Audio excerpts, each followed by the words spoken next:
So guess what? Anthony Fauci thought it might be a good time to come out and do a huge mea culpa. No. He has finally admitted some of the things that people like you guys, Jim Garrity, yours truly, have been saying for a long, long time, but without any sort of a mea culpa or apology whatsoever.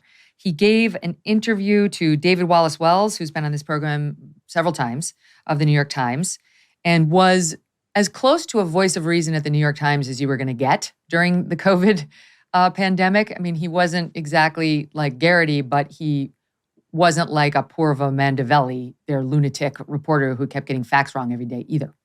So Fauci sat with him. They describe it as Fauci's most extensive interview yet. They say in this, Anthony Fauci wrestles with the hard lessons of the pandemic and the decisions that will define his legacy. So let me kick it off with masks, okay?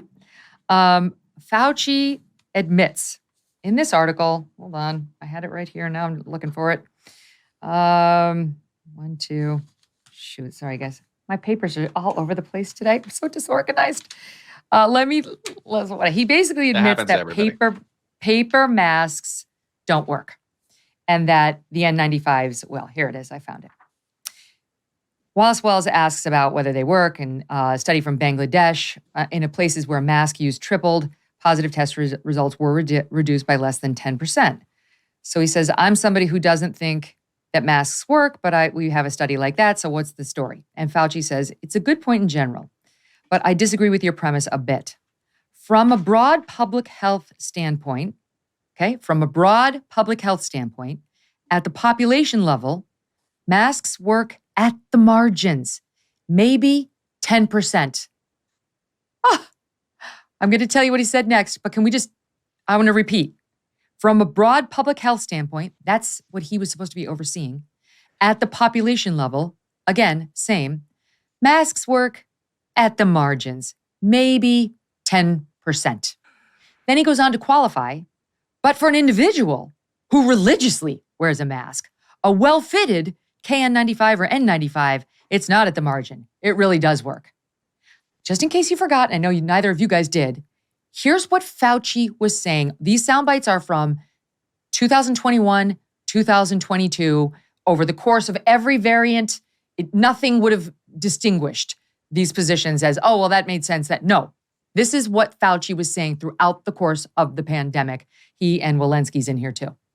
Are cotton and surgical masks effective at preventing the spread of Omicron? When the CDC says they are effective, in fact, they are. We have new science that has demonstrated the value of masking. 3.5 times increased risk of school outbreaks if you're unmasked in schools. Let me just state for the record that masks are not theater. When everybody finally realized it was important to wear a mask, that influenza was sort of off the map. The evidence is clear. Masks can help prevent the spread of COVID-19 by reducing your chance of infection by more than 80%. You're wearing a mask to give comfort to others. You're not wearing a mask because of any sign. I totally disagree with you. It's unbelievable. Who would like to start? I'll go. Or they both are raising their hands. Dougherty, please. Let's go. No, let's go with Noah Rothman since we had such a contentious exchange before the break. Let's go to the candy. Oh yeah, we can be friends again. Yes, the guy has been on record. All he did is talk for 2.5 years. So it's kind of unsurprising that he has left behind a breadcrumb trail for anybody to follow back to a contradictory statement that he's made so many. He said in that interview that for kids, young kids, that a very well-fitting KN95 mask is the sort of thing that provides some protection, but the other stuff really doesn't. And you don't have to have a double blind peer-reviewed study you just have to have some passing experience with children to know that they don't wear masks. There's no such thing as a well-fitting KN95 mask on a toddler because they will rip it off their face. This is just common sense, and it's the sort of thing that he also said later on in one of his many interviews that mask wearing as a convention should be something we should take with us in perpetuity, regardless of the pandemic or the level of transmission of this particular virus, because it's just good public health policy. It's also insane. It's not the sort of thing you can engineer in a population. he seems very frustrated with how the public has perceived him, and he speaks in veiled and masked ways that he insists you interpret literally. So when he says, show me the evidence, as he said in this interview, show me the evidence where I advocated, where I shut down schools or businesses or factories. I think he literally means, show me the document that I signed shutting down schools or boarding up businesses. No such thing exists. All we have are reams of evidence of his support for these policies, up to and including a statement that he gave to reporters in October of 2020, quote, I recommended to the president that we shut the country down, unquote. Pretty unambiguous, wouldn't you say? Pretty good. Yeah, it's pretty on the nose. MBD, just again, from a broad public health standpoint, at a population level, masks work at the margins, maybe 10%. Then he differentiates N95s. So he's clearly talking about the surgical masks, those cotton masks that everybody was in for the vast, vast majority of the pandemic until the very end. I run again just the first part of that SOT montage we played with Fauci and Dana Bash, January of 22. We were well into the pandemic. She's asking him about cotton and surgical masks. Are cotton and surgical masks effective at preventing the spread of Omicron? When the CDC says they are effective, in fact, they are. We have new science that has demonstrated. Michael, I can't with this guy. And we know he knew better. We know he knew better because at the very beginning of the pandemic, he said that the kind of masks that you buy at a pharmacy made of cloth or jersey are not effective.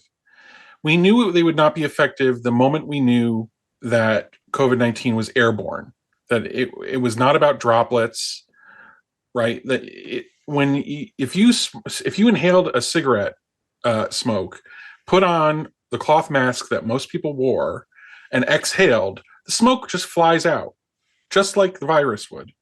That's why it doesn't really work at all to stop the spread of the virus. And he wore those jersey masks all the time. But there was, like Noah said, there was even a breadcrumb trail that he knew the truth. Because sometimes during the pandemic, he would say, well, masks are a symbol of the sort of thing we should be doing. Right? So he's kind of like, it's in the back of his head that he knows that this is ineffective.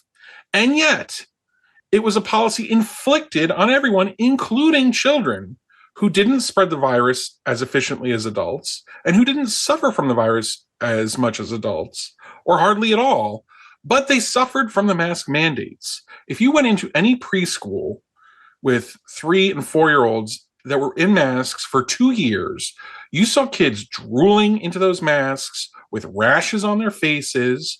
You saw states require kids to wear masks with masked speech therapists during speech therapy, absolutely retarding their vocal development and their developmental milestones.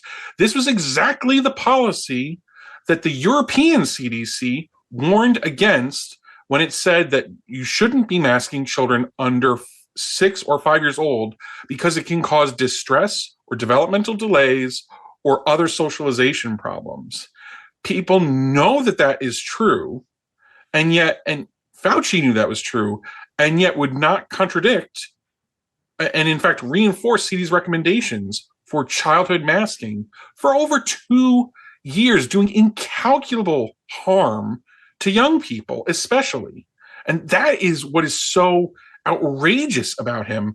And I think every time I think about, I'm going to say, a nameless woman who, contemplating this during the pandemic and contemplating Fauci's announcements, would look at him and think out loud in my presence, why is this man still standing? Where are the men? Like, why hasn't this guy been taken out? This guy is a total fraud, knows he's a fraud, and fundamentally, he speaks to the American people like we're idiots, right? Like, he thinks we are children that just need to be directed and told what to do and can't understand the evidence, can't handle being told the actual confidence levels that various health bodies have in this recommendation or that recommendation. No, everything is portrayed as completely and utterly infallible.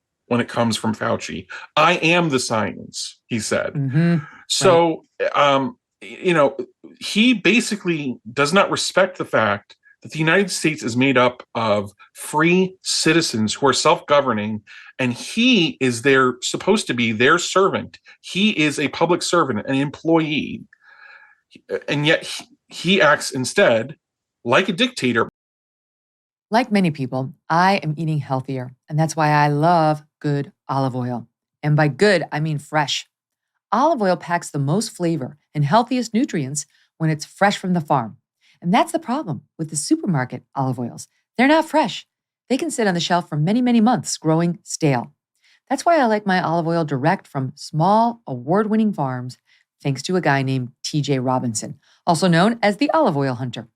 When I tasted TJ's farm fresh oils, I fell in love with their vibrant, grassy flavors. They're delicious on salad, veggies, pasta, meat, fish, you name it. As an intro to his fresh pressed olive oil club, TJ's willing to send you a full-size $39 bottle of one of the world's finest artisanal olive oils for just $1 to help him cover shipping. Best of all, there is never a commitment to buy anything, and you can cancel your membership at any time. Get your free $39 bottle for just $1 shipping and taste the difference freshness makes. Go to harvestfreshnow.com, harvestfreshnow.com for a free bottle and pay just $1 in shipping. harvestfreshnow.com. Hey, thanks so much for watching. If you like what you just saw, hit the subscribe button for more clips and full episodes.